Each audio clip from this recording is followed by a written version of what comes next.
Hello everyone and welcome to DIY Ideas. Today I want to show you one ball, one scarf type of project, and you can see here we have the single loop.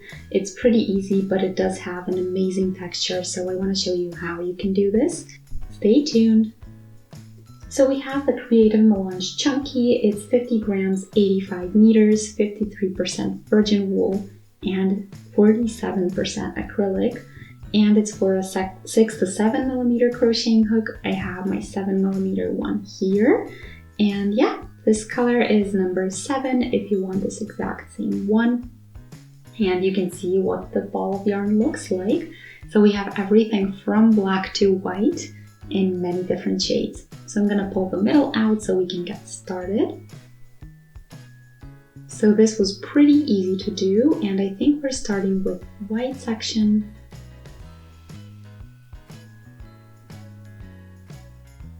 Okay, here is the beginning. We'll move this out of the way, and we're gonna start with a slip knot as always, and I'll do 10 chains.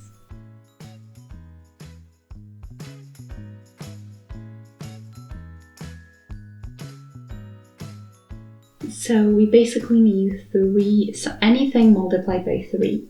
So I'm gonna do that times 4, so not 10, I'm gonna do 15 chains.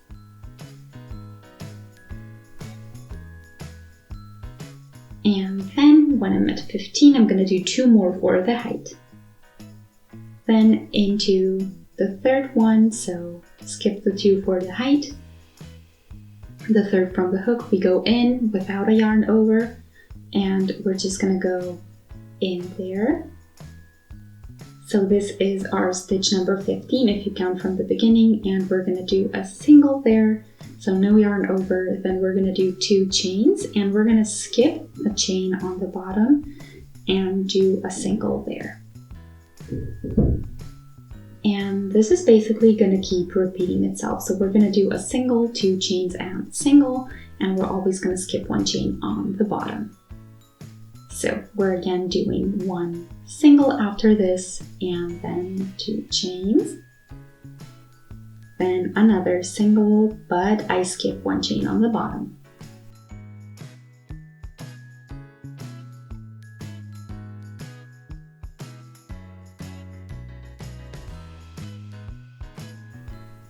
Almost done.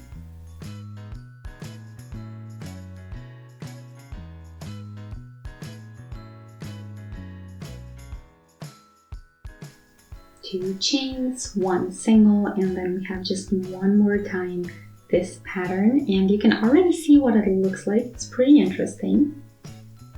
Okay, so we're doing again single, 2 chains, and single.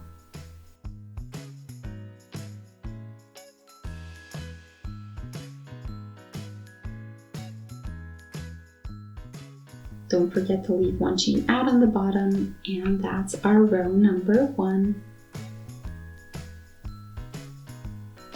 And now we're starting row number 2, so we're gonna do 1 chain. And then here we're gonna go around these chains here, and we're gonna do a single there, 2 chains, and another single into the same spot. And it's basically gonna stay the same, so now that we have the first one done, we're just gonna move on to the second section of 2 chains.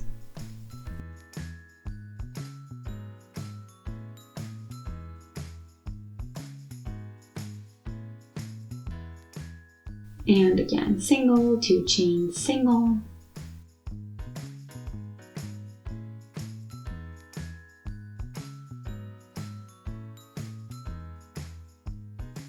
So you see the first row was super easy, and every single one after that is even easier.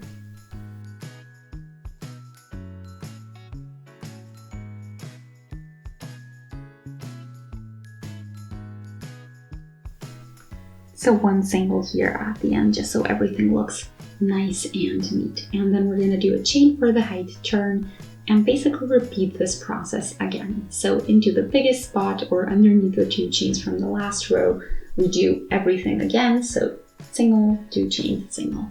and keep repeating till you get to the other end of the row.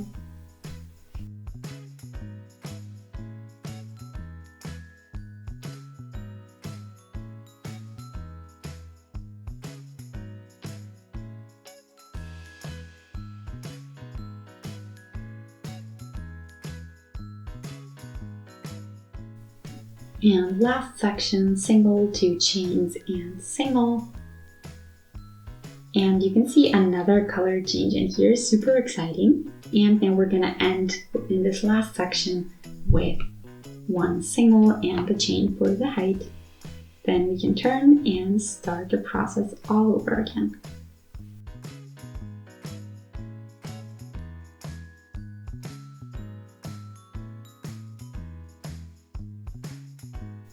So the cool thing is you don't have to count anything, you just need to find the biggest spot that you can and do everything there.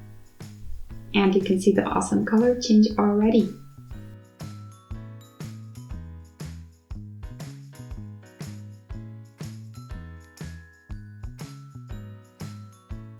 So you can see how simple this pattern is, and it's still very, very pretty in the end. It kind of reminds me of lace almost. So yeah, let me know what else you would do with such a pattern. So I'll do a bit more and I'll be back with an update. Okay, so here we are, and you can see what this looks like. I don't have a lot of yarn left over, and I still want to connect this into a loop. So we're not doing an extra row. Instead, I just want to show you the texture for now, the color changes, and how lovely the gradient is. So these color changes are sometimes very subtle, as you can see here, or pretty abrupt, like in this section. And I think it does give a really nice effect, just having both kinds of changes. And yeah, I'm gonna show you how you can connect these. So we're gonna start, or we're gonna continue where our last stitch was. So when you align everything, make sure you don't have any twists or anything weird going on. And then what we're gonna do is make sure that the 2 ends are nicely aligned. So you see my hook is placed where it should be. So it's in this one last loop where my last stitch was, my last single. And basically it's super simple. We're just gonna go through the other end as well, and then every next stitch is going to be around the beginning and the end, and we're just going to do a slip knot, which means we're just pulling the thread through with our hook. So no yarns over, no nothing, just connecting.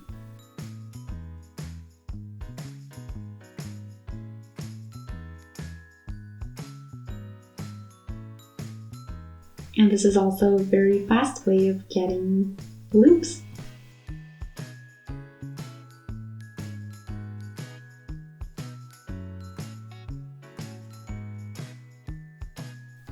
I think I'm about halfway done.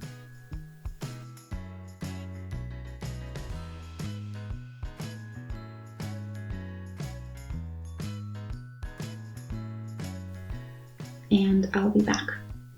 Okay, so here we are at the end. I pulled through the last stitch, or last 2 stitches, and now we can shorten this. If you don't have a lot left over, you can just pull it out. You don't have to shorten it all. So that's what we're gonna do, and then we're gonna take the beginning and the end and tie a couple of knots in there just to make sure everything stays in place.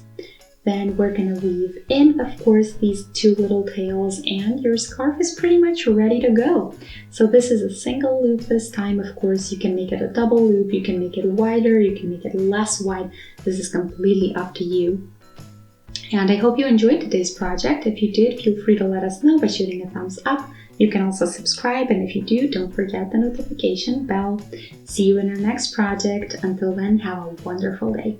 Bye!